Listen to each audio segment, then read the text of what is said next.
Luciano. A Maria. Oi, Maria, boa noite. Agora Boa sim? noite, Maria. Agora sim, Agora Luciano. sim. Boa noite, Agora gente. sim. Novamente, boa noite. Boa noite. Vamos Para lá. começar, só apresentar aqui a relaçãozinha da Fernanda. Né, das 9 páginas, eu consegui aqui 53 verbetes raros. Mas o que é isso? Eu tô assustada. Vou botar ele para 53 dar verbetes aula das para suas ele. 9 páginas. Tá bom. Você só ajuda, tá? Pra Jesus. Desses 53, 8 eu não conhecia, tive que recorrer ao dicionário. Que bom! E você recorreu ao dicionário antes de falar comigo, achei importante. Algumas palavras bem rebuscadas mesmo, né? E olha que é um texto traduzido. Né? Rico no vocabulário. Eu não tive, infelizmente, organização para ler o texto todo, mas eu li 80% e fiz uma leitura também dinâmica dele e eu fiquei bem impressionada com a abordagem, na verdade, da parte... A Fernanda vai chegar lá, mas quando for a parte... Não, fala, por favor, já introduz, porque eu estou com dificuldade de começar. Porque esse texto é tão importante. Eu também quero que... E Freud tem essa maneira de escrever assim, que ele escreve, aí depois ele, não era isso não. E aí é difícil da gente conseguir um jeito de começar. Mas fala, Sara. Exatamente. Por exemplo, você está lá empolgadando com uma coisa que ele está defendendo, de repente ele muda e aí você, opa, tá, vamos lá. Aí acompanha aquela segunda opinião. Aí, tipo, nesse caso desse texto acontece isso, que ele fala várias vezes. Várias possibilidades dentro do amor, né? Que a pessoa desenvolve pelo analista. Isso. E as possibilidades da pessoa trocar de analista quando, né, é revelado um sentimento além, né, de sinceridade, admiração e tudo mais. Enfim, e a parte que ele defende que ele pode continuar incentivando, não falando com as minhas palavras, tá, gente? Esse amor para a pessoa poder continuar o tratamento, continuar sentindo a vontade de falar, liberdade e tal, enfim. Isso me deixou um pouco, assim, chocada. Gente, por quê? Pessoal que chegou agora, eu não sou a Valdilene, tá? Eu não tenho muito dom de falar bonito e aquelas coisas, mas eu falo do jeito que eu entendi. E eu acho que a gente está aqui para isso, né? Como a professora Valdilene está de férias, eu forcei ela a tirar férias, porque senão ela não sai. Aí eu falei, vai tirar férias que a gente toma conta aqui de tudo. Então a gente vai conversando e o Mentes é uma das atividades assim, que eu mais gosto dentro do Instituto, porque proporciona aí essa troca, né? A gente vai debater justamente do que a gente leu e entendeu. Né? Eu fiquei assim, meio... Ou leu e não entendeu, né? Não, de fato, posso ter entendido de outra forma. Não você, mas assim, a gente fala sobre tudo. Coisas que não entendi, coisas que eu entendi. E isso, coisas que eu fiquei chocado, né? E fala do seu choque, propriamente dito. É que, na verdade, no próprio texto ele muda de opinião, né? Várias acaba vezes. Me deixando assim, ele me deixa assim com a impressão, pô, será que eu li errado lá em cima? Sim. E assim, uma dica que eu tive no início da leitura não só de Freud, mas no início da faculdade de psicologia, para quem não me conhece, vamos começar pelo início? É importante. Para quem não me conhece, deve ter lido lá no nosso marketing, né? Que eu sou psicóloga e psicanalista. Então, eu fiz psicologia, depois eu fiz psicanálise. Então, quando eu comecei a faculdade de psicologia, o conselho que me foi dado era assim, apenas leia, segue. Não fique parando no que você não entendeu. Não, assim, claro, você não entendeu a página inteira, você tem que dar um jeito de correr atrás desse prejuízo. Mas assim, você não entendeu uma frase. Lá na frente você vai conseguir porque as coisas se juntam. Então, esse conselho que eu recebi foi muito importante, até para ler Freud. Porque o cara começa... É só a gente ver ao início da teoria, hipnose. Aí, de repente, ele rasga tudo, esquece isso. Vamos, porque a gente vai falar sobre isso aqui, né? Nessa questão da transferência, né? Onde foi que isso começou? Então, acho que eu já comecei, já arrumei um fio da meada, né? Para começar. Pronto, então já me achei aqui, deixa eu ver aqui nos meus inscritos. Mas onde foi que tudo começou, né? Tudo começou na hipnose e Freud abandonou. Tanto que hoje, né, a hipnose é uma técnica pouco usada e usada diretivamente para certas questões, né? Não se resolve tudo com hipnose. Contrariamente da psicanálise, que quem estuda psicanálise entende que muitas questões podem ser não solucionadas nem resolvidas, mas ressignificadas, né, reelaboradas através da psicanálise, mas a hipnose não abarcava tudo. Então, Freud, ele começa escrevendo dessa forma, né? Eu achei um método muito legal, muito bonito, eu fico lá, induzo a pessoa, rarará. Não funciona, gente, joga tudo no lixo. E qual era o mais legal, né? Qual é o mais legal dos volumes freudianos? É que ele não pega e joga no lixo de verdade. Não. Ele faz questão de escrever para que você possa entender a linha de pensamento dele para chegar lá no fim. Né, o Freud começou com o quê? Com um pré-consciente, consciente e inconsciente. Aí o pré-consciente ficou meio para lá, e aí ficou consciente e inconsciente. Aí depois ele veio com a história de quê? Do ponto de vista tópico, dinâmico e econômico. Aí depois ele veio para as pulsões. Né, e ele terminou a teoria, né, enquanto vivo, falando sobre o princípio do prazer. Além do princípio do prazer, né? E outras pessoas, depois que ele morreu, vieram falar sobre mais além do princípio do prazer. Eu me lembro quando eu estava na faculdade, depois no curso de pós-graduação, eu tinha os professores que adoravam usar esse termo, eles achavam, né, os pós-freudianos, e de fato eram, né, pessoas muito estudiosas, doutores, né, mestrandos. Então, eles falavam muito desse termo, mais além do princípio do prazer. Então, além do princípio do prazer, ainda tem mais para ser estudado. Mais além. Mas ainda tem mais além. Só que um bom historiador sabe que a gente só consegue entender o fim, né, ou a parte da história que a gente está vivendo se a gente estudar o anterior. Então, Freud, ele valorizava isso. Né? Ele não rasgava, tacava no fogo, enfim. Ele falava assim, não, pensei nisso aqui, maior baboseira, não façam isso, porque isso aqui não dá em nada. O que dá certo hoje é isso aqui. Né? E ele não era humilde, ele não era uma pessoa que poupava os elogios a si mesmo, porque de fato era um cara brilhante. Então ele dizia, eu estava pensando besteira, isso aí ele falava. Mas assim, eu faço isso aqui, dá certo. Então, se vocês quiserem fazer também, vamos embora. Então, Freud é esse cara. E aí, só para introduzir, eu vou deixar vocês falarem depois dessa história que eu vou contar agora, que é uma história que vocês já conhecem, que é a história da Ana O.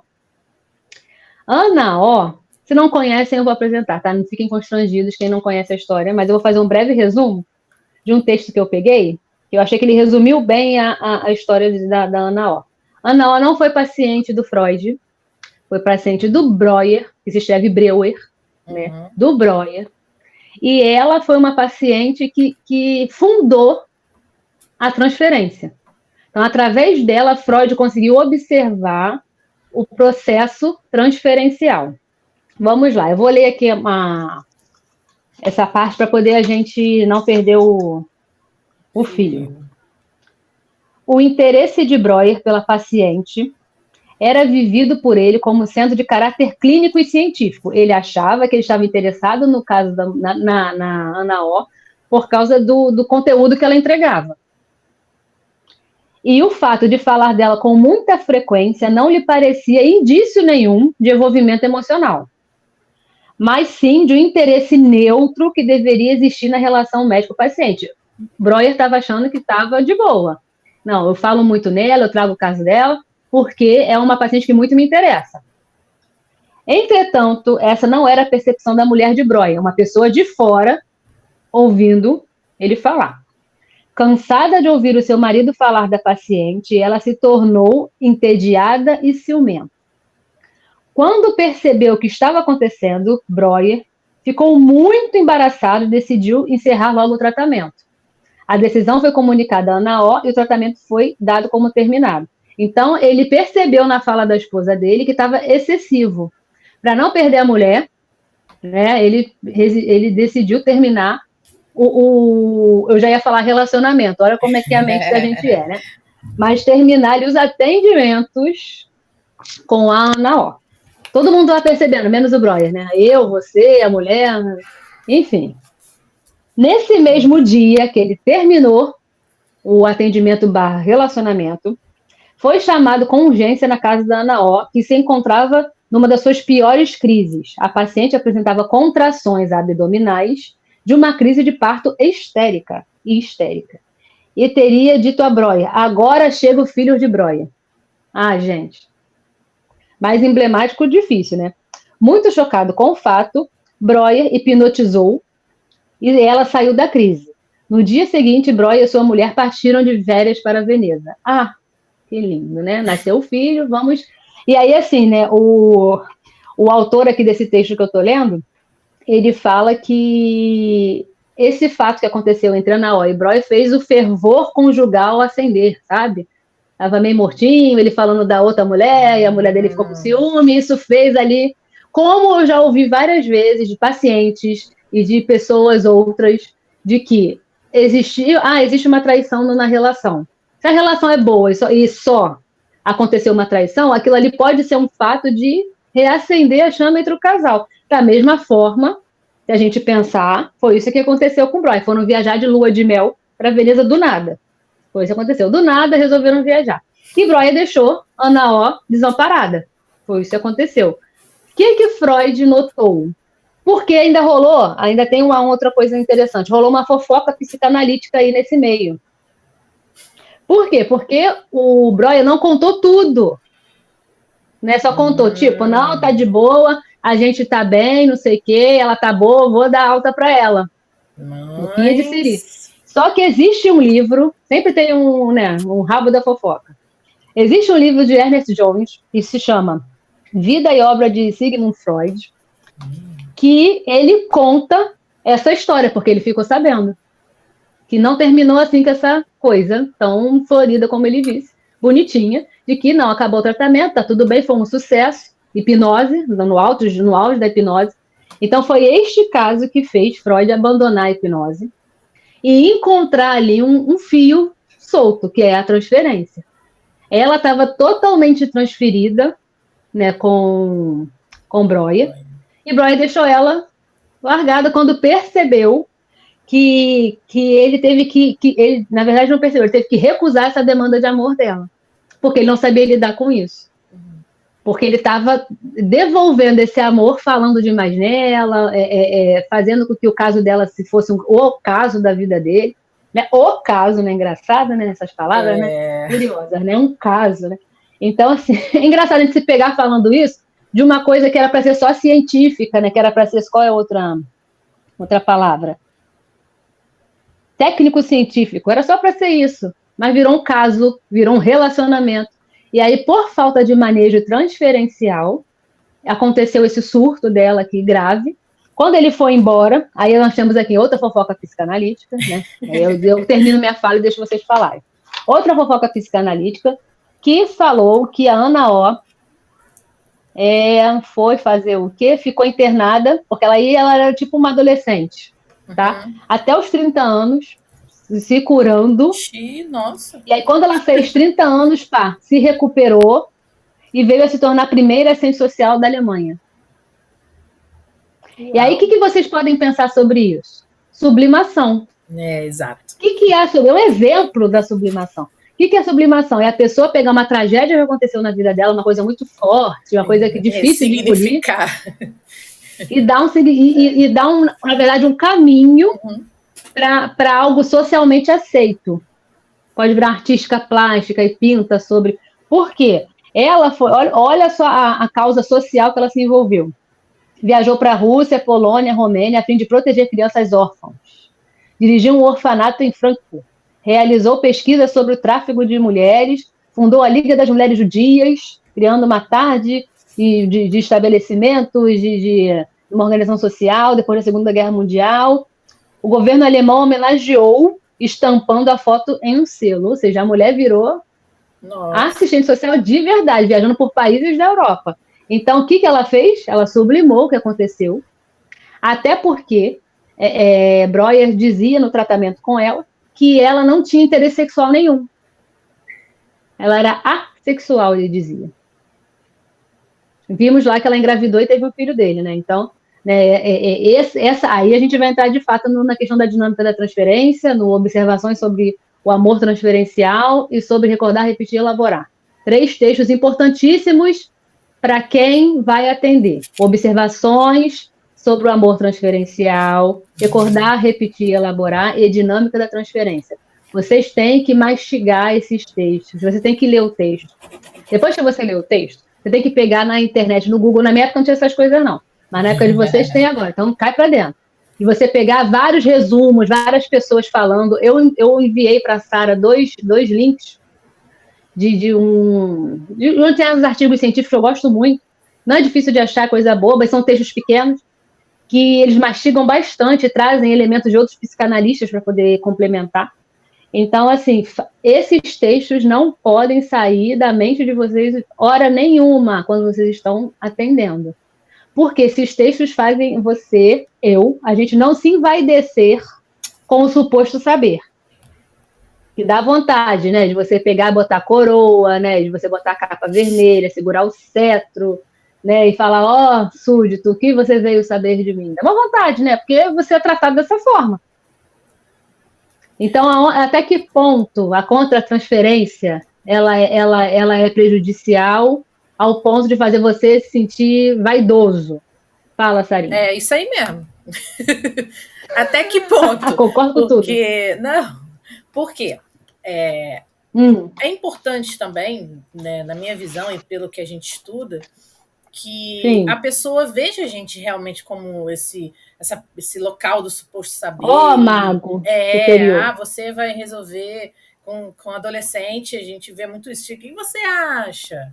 O que eu faço? Não sei o quê. Aí a gente vai... Comportamento infantil. Um jeitinho explicando que não é assim, que você é adulto, que você, né, enfim, você é quase adulto, você já tem capacidade, enfim. Até adultos, jovens adultos, a gente vê fazendo essas perguntas. Sim, mas até que ponto seria esse equilíbrio, né? De, ok, sou o suposto saber, mas ok, também não vou centrar no trono e reinar. Essas e agir como o mago superior que estão me fazendo, tá todo né? mundo errado e eu tô certo e pronto, acabou. Seria esse assim. Entendendo. Você parou de estudar? Aí que tá, né? Será que você acha que sabe tudo? Acho que eu já me respondi. Assim, essa fase ocorre. Eu me formei em 2011. Estava até olhando aqui, gente. Isso me fez olhar minha monografia.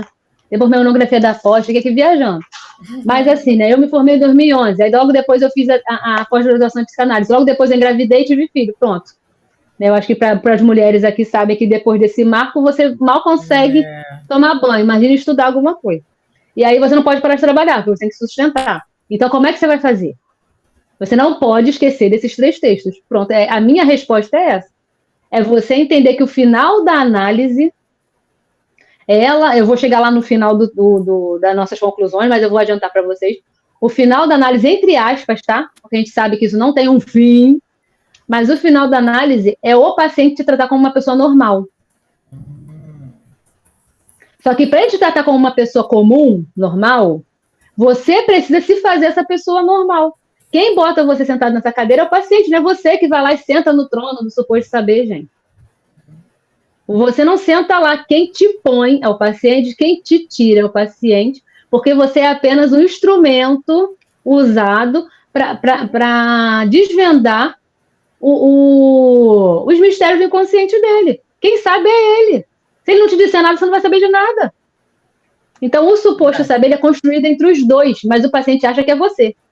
Fala, Luciano. Bom, hoje eu estava vendo um texto, né, desses achados que a gente tem por aí, e do Freud, que estava falando justamente sobre o fetiche. E depois eu nem tinha visto ainda o seu texto, né, o material que você tinha enviado. Aí eu comecei a ler e comecei a fazer essas associações, né, que, como a Sara disse, né, esse pedestal em que o analista é colocado, né, desperta, de fato, essa sensação, né, o inacessível. Então, o inacessível para mim, o detetor do conhecimento, o detetor da cura que eu estou buscando. Né? Isso, o paciente não sabe o que está se passando pela sua cabeça, não sabe o que você está pensando sobre ele. Esse enigma todo traz uma pimentinha aí para análise, né? Isso, exatamente. Né? E no decorrer desse vídeo, né, ele fala justamente sobre isso, né? Deixar essa coisa bem dividida, né? A cura não está no analista, né? A cura está no analisando. Né? Isso, nas palavras dele. Exatamente. O analista, ele não pode fazer com que o analisando, o analista, ele não pode deixar sua vida pessoal ser exemplo para o analisando, porque senão aí funde. Eu vou pular para lá então, já estamos caminhando para um rumo, que eu vou pular para lá, daqui a pouco eu volto para cá, porque não vai fazer tanta diferença assim. Mas, vamos lá. Quando fala aqui sobre Lacan, tem no material que a Sara mandou para vocês agora, tá? Mas quando fala sobre a transferência, a transferência entre Lacan, o amor e o saber, que aí é um alvo importante para a gente poder estudar um pouquinho, né? Que está dentro disso tudo que a gente está falando. No início do tratamento, o analista é suposto deter esse saber. É suposto deter esse saber. Mas nem ele, nem o sujeito detém nesse momento. Ambos só terão acesso a ele à medida que a análise do discurso do sujeito se desenvolve através da associação livre, revelando as mensagens cifradas que são interpretadas pelo analista. Por que no início não, né? Acho que durante todo o tratamento parece que o analista sabe das coisas, parece que você adivinha o que ele está pensando. Você às vezes até consegue, de fato, saber a palavra que ele quer falar sem ele dizer. Ele ficar procurando as palavras sem ele dizer. Então, assim, parece sim que a gente tem essa bola de cristal na nossa frente. Só que eu vou falar mais sobre nós do que sobre o paciente. Nós não podemos nos deixar se acomodar nesse espaço. Não é que você não vai sentar, você tem que sentar, tá? Vai, senta. Mas você não pode se acomodar nesse espaço, porque você tem que devolver esse saber para o paciente, porque é ele que sabe.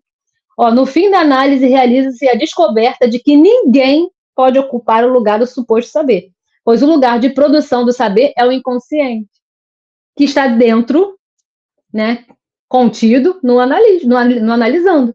Então, no final da análise, para poder vocês ficarem de igual para igual, é necessário, nós, né, ficarmos de igual para igual, é necessário que a gente entenda o tempo inteiro que aquele lugar não nos pertence.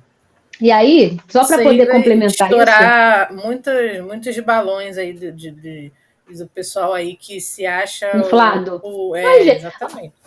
E se achar inflado de vez em quando, né, quando o paciente te entrega um presente, seja presente físico, ou seja, dizer para você que você ajudou muito. Cara, tá bom. O paciente saiu, puf, acabou. Né? Estoura o balão, vida que segue. Né? Próximo, e vamos... E vamos viver a vida, porque você não é.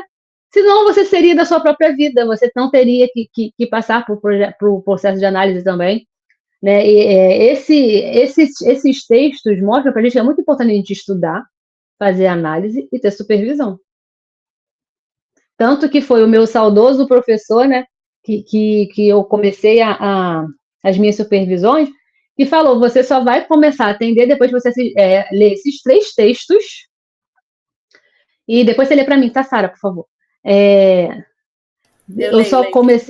Vocês só podem atender depois de começar a ler esses 3 textos, a gente vai discutir isso, e depois ele sentia ali e liberava a gente para atender. Então não era uma coisa assim aleatória, não, pode começar a atender porque você já está bom de supervisão. Não.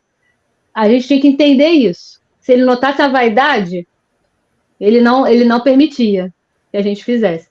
Foi importante, pode falar. Sobre esse texto, sobre essa contribuição que você fez aí, eu achei muito pertinente e vou marcar uma aula, não sei se vai dar, esse ano eu já estou com a agenda cheia, mas eu vou ver se eu marco um dia de supervisão mesmo, com todo o pessoal lá do grupo da supervisão, para a gente debater sobre esses textos. Eu não escolhi esse tema à toa, porque assim, eu dou algumas supervisões picadinhas aí durante o ano e percebo que as pessoas aderem muito pouco. Pouquíssimo. E eu vou dizer para vocês assim com toda sinceridade, psicólogo tem ranço de psicanalista, tá? E esse quesito aí, não, mas presta atenção, eu também dou essa língua aí, porque eu não acho eu não sou a favor de que a pessoa não pode ser um terapeuta, né, um psicoterapeuta só fazendo a psicologia, né? Se você estudar a fundo a psicanálise, você consegue, tem os seus limites, mas você consegue. Mas os psicólogos têm muita razão de contestar isso por causa dessas coisas. Por quê? Porque a pessoa não estuda, a pessoa não faz supervisão, faz análise pessoal, mas só para dizer que faz, para poder atender um paciente. Então, pensem, vocês fazem um curso que não é um curso extenso, e isso cobra mais de vocês do que os outros que estão estudando muito tempo. Por quê? Porque vocês vão precisar muito mais estudar sozinho. E sozinho. Uhum. E sozinho, porque a nossa profissão é muito solitária. Sozinho. Então, muito... Eu não peguei esse texto à toa. Eu, depois de estudando esse texto, até pensei que a Valdilene já tinha me proposto de fazer mini curso, e talvez fazer um mini curso para deixar lá na plataforma de umas 3 aulas para poder falar sobre. Outra ideia porque porque assim, é um trabalho de conscientização. Adoro trabalho de conscientização. Gosto mesmo, porque eu falo para mim... Tem material suficiente, e falo para vocês. Tem. Esses 3 textos são riquíssimos. Dá para falar de cada texto em cada aula. A gente pode fazer, exatamente. A gente pode fazer um encontro cada texto de um mês. Assim. Cada texto. Vai anotando aí. E assim, só voltando aqui a minha linha, para a gente poder não perder, que é outra coisa importante também, que depois a gente pode se perder à vontade, mas essa coisa que é importante que eu preciso A Maria deixou uma pergunta, e quando eu puder fazer...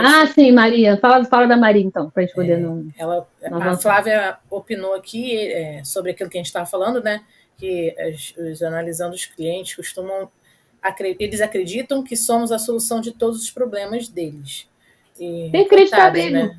Tem que acreditar. Ninguém sabe da sua vida em particular. Mas tem que acreditar. Eles têm que acreditar. Faz parte. E a Maria colocou, eu costumo questionar a pessoa, no sentido de tentar estimular a pessoa a voltar para ela e para o que ela sente. Está errado? Sim. Claro que não. Claro que não. Claro que assim, aí eu vou falar uma coisa que eu acabei de ler aqui que me dar um estalo que eu lembrei, assim, né? Ferenczi é um autor que a gente estuda muito pouco, mas é um cara incrível, porque ele vai falar de algumas coisas que são continuações, né, dentro da psicanálise, mas falar de uma forma mais terna, mais amorosa, mais atual, branda, né? Mais branda, menos Paulo Gato. Sabe, assim? Porque, assim, Freud veio com uma ideia, Lacan pegou o pau para dar no gato, né? E aí Ferenczi desarmou, né? Tipo assim, dá essa madeira aqui, deixa eu guardar. Porque não precisa, muitas vezes, disso. Funciona, tudo vai funcionar. Mas essa elasticidade que Ferenczi traz é importante para ele. Você não tem que ficar o tempo todo ali só... Olha só, tipo assim, não me pergunta nada não, o importante aqui é a sua vida. Eu demorei para entender isso, eu acho que no início é legal a gente ser rígido, para a gente poder entender qual é o nosso lugar, qual é o nosso lugar dentro da técnica, mas assim, esse mesmo, até nervoso de olhar esse moço, da sobrancelha junta, ele mesmo. Mas a questão, né, que me passa é o seguinte, não é totalmente errado, vocês vão me querer me bater, tá? Mas segura aí o pau no gato também. Não é totalmente errado você falar alguma coisa sobre sua vida com o paciente. Porque, às vezes, você está sentindo ali naquela situação, né? Eu contei já de uma paciente, foi quando eu fiz isso a primeira vez, me senti mal, falei, Freud vai me bater, gente. Ai, Senhor, por que eu fui fazer isso? Porque a paciente, porque você não entende, porque ela tinha algumas crises cardíacas que eram histéricas, tá? Ela não tinha problema nenhum no coração. Mas ela desenvolveu algumas arritmias que não eram permanentes, eram transitórias. E ela falava, que você não entende, querendo me tirar desse lugar do suposto saber. Aí eu tive que retomar o meu lugar. Olha a diferença. Aí eu falei para ela, eu tenho um problema cardíaco, pessoal. Eu descobri nessa época que ela estava me questionando isso. E aí eu falei para ela assim, eu sei que você passa assim, você sente isso, isso, isso e isso. Aí ela ficou assim, falei, eu sei o que você sente, porque eu tenho problema no coração. E eu sei que é uma arritmia cardíaca parecida com a que você está transitória, mas a minha é permanente. Então eu sei. Acabou a minha fala ali. E aí, depois disso, eu entendi, nos outros atendimentos, o quão foi importante eu fazer essa intervenção. Não é toda hora, não é todo dia, não é sempre. Por favor, tá? Mas está gravado, né? Enfim, já foi. Mas entendam que às vezes é importante Né? E isso também, até para você nivelar isso. Equilíbrio também, né? De que tudo. A pessoa está te dispondo do lugar do suposto saber, está te tirando. Então está te procurando para quê? Vai embora. Vai embora. Depois você tem um monte querendo. O seu horário. Essa é a verdade. E aí você tem que se colocar naquele lugar. De que eu sou, sim, o suposto saber nesse momento. Eu preciso estar nesse lugar. Mas não por vaidade. Para que a técnica se desenrole. Até porque isso aí vai ser falado no texto várias vezes de formas diferentes. A transferência é a força motriz do atendimento. Não tem transferência, não tem atendimento. Ó, vamos lá. Para Freud, transferências são reedições, reproduções de afetos e experiências vividas no passado com pessoas significativas da vida do sujeito e deslocadas para a pessoa do analista. Se o paciente não fizer isso, não tem transferência, aí você vai ter que indicar ele para outra pessoa. Porque você pode, sim, não ocupar esse lugar. Não se parecer nem de longe, não fisicamente, mas, assim, de alguma forma, vou deixar você falar, de alguma forma, você pode não estar ali. E aí não vai rolar transferência. Isso pode acontecer. Tá? Não é você que errou, não é o paciente que errou, a coisa não aconteceu. Pode falar quem levantou a mão. Fui eu. Foi você? Eu queria saber não. Algo que aconteceu comigo, né? De eu atender uma pessoa e, na minha opinião, não está transferindo nada. Assim, a pessoa estava ali simplesmente por estar. E eu mudei a minha postura. E aí começou a fluir muito bem depois do primeiro mês. Isso pode acontecer ou a transferência pode. Tipo, bateu amor à primeira vista? Assim? Não, até porque, né, a gente vai... Então, a gente dissecando, na verdade, não desenvolvida, eu acho. Eu acho que talvez não tenha encontrado o timing ali naquele momento, e aí você, que é a analista, que é a pessoa que entende do negócio, foi lá e buscou isso, tá? A gente tem que tentar o que a gente pode, dentro da técnica. Se não der certo, aí sim, não é de primeira assim, o santo não bateu, não foi. Mas não é isso, tá? O que perdi o que eu ia dizer. Mas a questão é o seguinte: você precisa estabelecer essa relação de confiança. E muitas vezes a figura que a pessoa tem essa... Eu esqueci qual é a palavra. Esse afeto, né, significativo, uma pessoa que é mais firme às vezes, ou uma pessoa que é um pouquinho mais mansa no falar. Então, assim, você vai ter que entender ali o que o paciente está te pedindo, a demanda do paciente. Às vezes o paciente está pedindo, ou às vezes está pedindo ali só para sofrer, e para poder só ficar repetindo a mesma coisa. Então, assim, isso aí vai da sensibilidade do analista. Quem é o levantou? Luciano, né? Luciano. Levantou a mão. Esse ponto que a Sara tocou, eu chamo do acolhimento, né? Porque da mesma forma como eu acolho o analisando também ele faz o meu acolhimento. Sim. Aí, nesse momento, é que rola essa química. Né? Então, e essa química ela não precisa acontecer no primeiro contato. Não. Porque ele vem cheio de reservas e expectativas. Né? E justamente por isso foi quebrado. E tem o termo que a gente usa, né, que é a pessoa entrar em análise, né, que é importante a gente puxar aqui. É quando a transferência começa a acontecer. Pode demorar. A pessoa pode ir lá falar da novela, fazer fofoca, falar do vizinho, falar não falar da vida dela. E quando ela começa a falar da vida dela, quando ela entra em análise, de fato começa ali o inconsciente dela. A gente tem técnicas para poder fazer isso correr mais rápido? Tem. Mas o legal é deixar a pessoa ali, você entender. Por que ela tá vindo só falar do vizinho, do fulano, do ciclano, ela não quer falar dela? Aí você vai lá e começa a alfinetar. Mas e você? Hoje eu queria falar mais de você. Mas eu não sei o que falar de mim. Mas fala da sua infância. Pronto, adora, né? O paciente gosta disso. Né? Fala da sua infância, fala da relação da sua mãe. Não gosto de falar dessas coisas, não. Tá bom, fala então o que você gosta de fazer. E aí você vai ali, ó, colhendo dados. Fala, Dayana.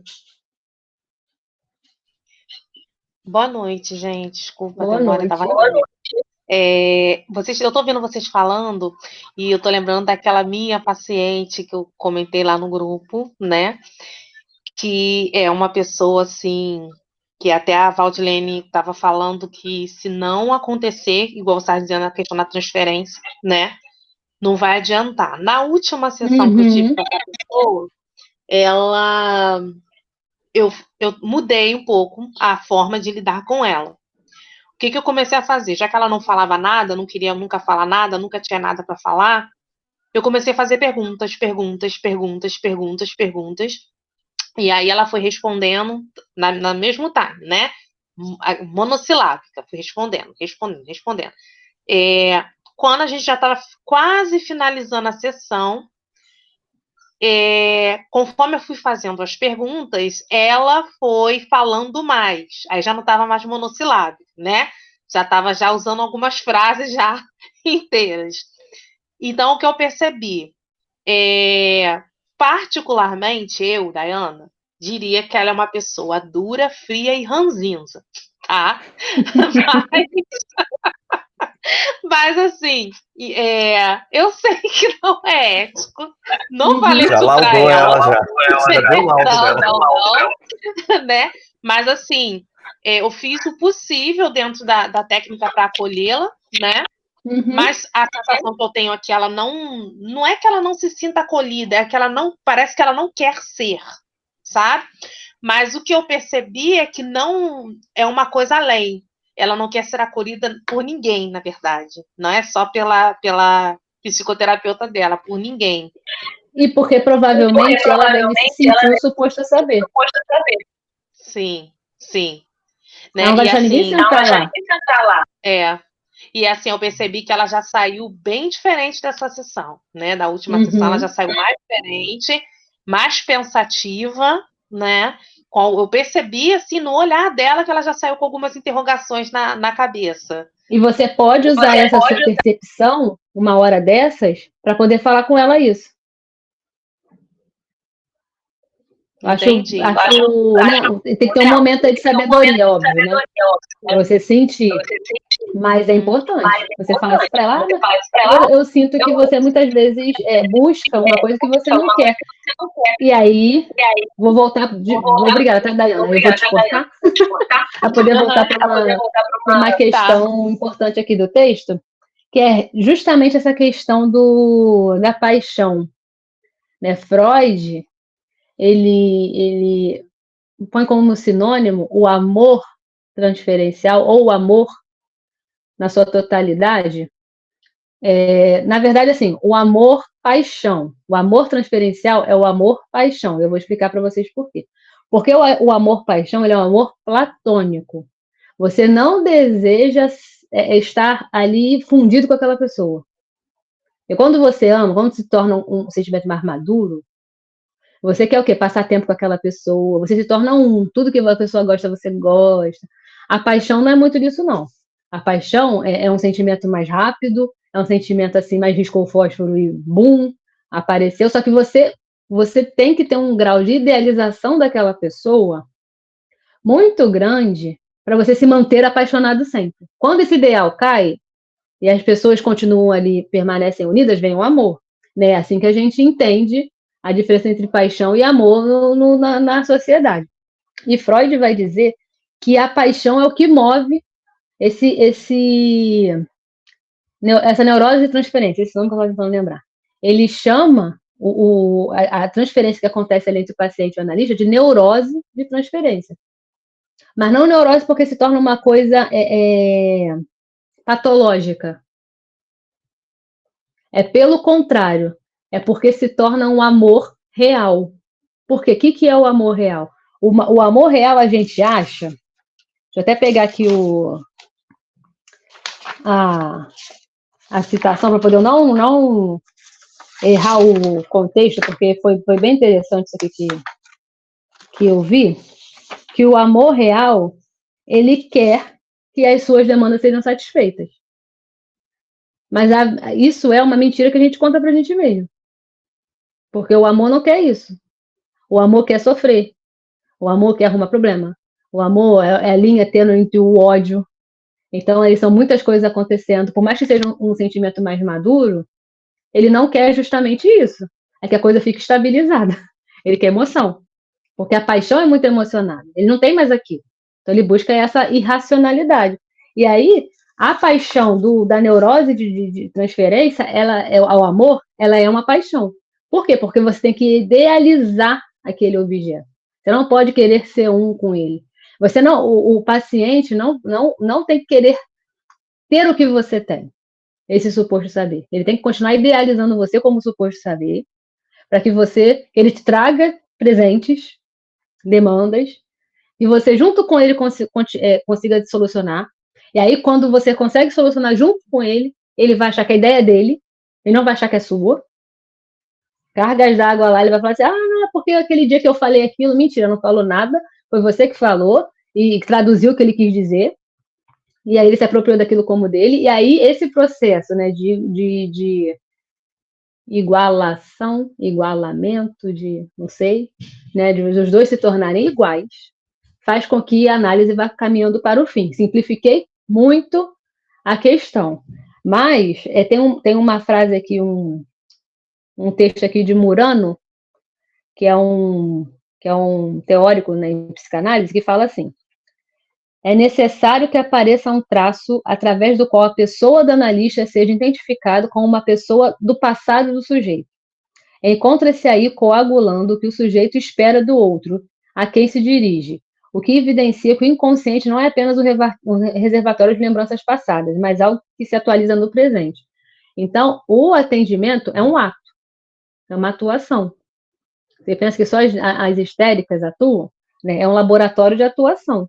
Porque muitas vezes, quando você vai falar certas coisas do paciente, ele vai gritar com você, ele vai ser ríspido com você, ele não vai querer ouvir, ele vai te cortar, não vai deixar você falar. É a parte que ele te odeia. Eu me lembro que eu procurei uma lacaniana para eu fazer. Não, ou ria sempre os dentes, né? Tem uma paciente, eu tenho uma paciente, quando ela acha que chegou. Só que ela é muito simpática, ela é muito risonha, então ela não vai conseguir fazer isso comigo entre os dentes. Então ela pega assim, muito obrigada, Fernanda, por hoje, sei o quê. Ela não acabou não, gente, ainda tem aqui ainda um tempo. Vamos. Eu deixei ela fazer várias vezes. Aí teve uma vez que eu falei, olha só, não acabou não. Não acabou não. Ontem, uma me cobrou o tempo. Eu recebi ela 5 minutos atrasada. Acabou o milho, acabou a pipoca. Mas eu tenho mais 5 minutos. Porque você me atrasou. E você não tem não, já acabou e você já pode ir. É ruim. Não gosto. Mas é a realidade. Como é que pode? Aí, aliás, no mesmo atendimento, eu falei para ela, olha só, como ela é uma menina nova, eu falei para ela assim, deixa eu te falar uma coisa, existe uma coisa que se chama tempo lógico. Tempo cronológico é o tempo do relógio. Tempo lógico é acabou o milho, acabou a pipoca. Acabou. Não é porque você tem mais 5 minutos que você vai ficar falando sobre qualquer coisa que vier na sua cabeça que não tem nada a ver com o que a gente estava falando agora. Esse corte, ele é para ser feito.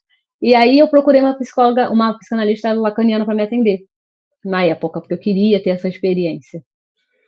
Né? Eu já tinha terminado, acho que a pós-graduação e tudo nessa época.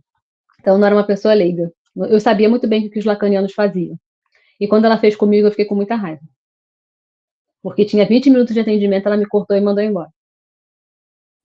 E eu fui chorando no elevador com raiva dela. Desci o elevador chorando, fui chorando na rua. Eu ia voltar para fazer atendimento, porque ela era eu atendi em Copacabana, eu ia andando lá pro consultório dela, ela me atendia, eu voltava pro meu para terminar o atendimento. Eu fui chorando no caminho, de raiva. Muita raiva. Aí eu cheguei, ainda bem que eu cheguei antes do meu paciente, eu peguei lá ver o rosto e falei, não, recupera a sua dignidade. Mas foi horrível. Foi péssimo. Ela fez comigo o que eu fazia de vez em quando, não sou lacaniana, mas de vez em quando precisa usar a ferramenta. E aí que tá. Se você for vaidoso, você vai pensar, não, eu usei a técnica lacaniana neste momento para fazer. Acabou. Era só isso, não tem mais nada. Era só isso. E aí o paciente vai ficar com raiva de você, porque eu saí chorando com raiva, e eu sabia. Mas o paciente não sabe. Não tem noção. Aí você tem que fazer esse trabalho aí de psicoeducação, né? de explicar ainda alguma coisa. Ou não explicar, deixar o paciente com aquelas coisas todas na cabeça e ir embora. Mas eu vou bater nessa tecla com vocês. Não se envaidecer é importante. Mas por que a resistência existe? Aí entrando nessa questão aí de amor e ódio, das paixões que eu estava falando, né? Por que a resistência existe? A resistência é a resistência à rememoração e associação livre, uma vez que ambas podem ocasionar a emergência do saber inconsciente. Então, você recordar mais associação livre dá em quê? Dá nas portas abertas para o inconsciente. Então, o paciente não quer isso. Então, ele faz o quê? Ele resiste. O inconsciente não quer ser desvelado. E aí ele vai resistindo. E aí cabe a nós, com sensibilidade, entender que muitas vezes aquela reação do paciente faltou, não veio, chegou atrasado, ele terminou o atendimento antes do atendimento terminar, soltou a bomba, no final do atendimento foi embora. Isso são resistências. E a gente tem que trabalhar. A gente não tem que mandar o paciente embora. Está resistindo a mim. Vou embora. Esse foi o grande erro de Breuer. Foi pegar a situação e trazer para ele para a vida. Tirou da vida profissional. Esse foi o grande erro dele. Foi achar que o paciente. Eu tenho uma paciente que é homossexual, e ela falou uma vez, eu falei com ela, essas questões de coisas da vida. Ela morava numa cidade, no Rio de Janeiro, e se mudou para uma cidade totalmente diferente no Brasil, assim, de um ponto para o outro. E aí, eu falei para ela uma vez que ela falava mal da cidade, falava que não tinha nada lá, que não perdeu nada lá, que não sabe porque nasceu lá, um monte de coisa. E eu falei assim, aí eu passou vários anos e falei, eu já estive nessa cidade, não é isso tudo de ruim que você está falando, não. Aí você, você já esteve lá? Eu falei, já. Inclusive, eu estive no final de semana passado, por mais uma vez, e eu observei certas coisas justamente porque você fala tão mal dessa cidade para mim. E eu acho que você precisa voltar nessa cidade com um olhar diferente. Porque ele essa cidade não é só isso que vocês viram, ela tem muito mais. Passou. Parece que foi muito bom, né? Aí tá. Na hora foi, não é verdade. Eu tinha que ir, isso, rará. Pronto. Me entregou o presente que eu queria, né? Concordou comigo. Aí no outro atendimento, ela veio dizer para mim assim, poxa, fiquei pensando naquilo que você me falou sobre a cidade e tudo, que eu preciso voltar lá, mas eu fiquei mais feliz em saber que você pensa em mim quando você não está me atendendo. Uau! Ai, gente, não. Não mesmo. Aí eu deixei ela falar, não sei o que, porque a Fernanda é assim, é assada, né? Fez elogio, né? E como ela é homossexual também, né? Aí já aumentou ainda a coisa. Aí eu falei para ela assim, nós profissionais, a gente pensa sobre os casos sim fora do atendimento, isso é normal. Isso não quer dizer que esteja passando nada de diferente entre nós, não. Isso é bem comum. Inclusive, eu vou te dizer que eu pensei outras coisas também. Aí fui lá e desci Aí eu fui o Lacan com o Paulo Gato. Por quê? Porque ela me colocou numa situação que ela queria me constranger, de alguma forma. E botou contra a parede, né? Porque eu falei para ela coisas que ela não queria ouvir. Que aquela cidade tinha um significado muito maior do que o que ela viveu. Que ela tem que olhar diferente para isso. E qual é o nosso papel com a transferência? É fazer com que o paciente recordar, repetir e elaborar. Elabore as questões, como Lacan fala, passe pelo fantasma primordial, principal, estrutural, e chegue a algum lugar com aquilo, não apagando o que aconteceu com ele, mas dando um novo significado. Isso aí todo mundo sabe. Se perguntar para minha filha de 7 anos, ela vai dizer, não, a psicologia é para isso, a psicanálise é para isso. Todo mundo já sabe disso. Mas aí que tá, como se faz isso?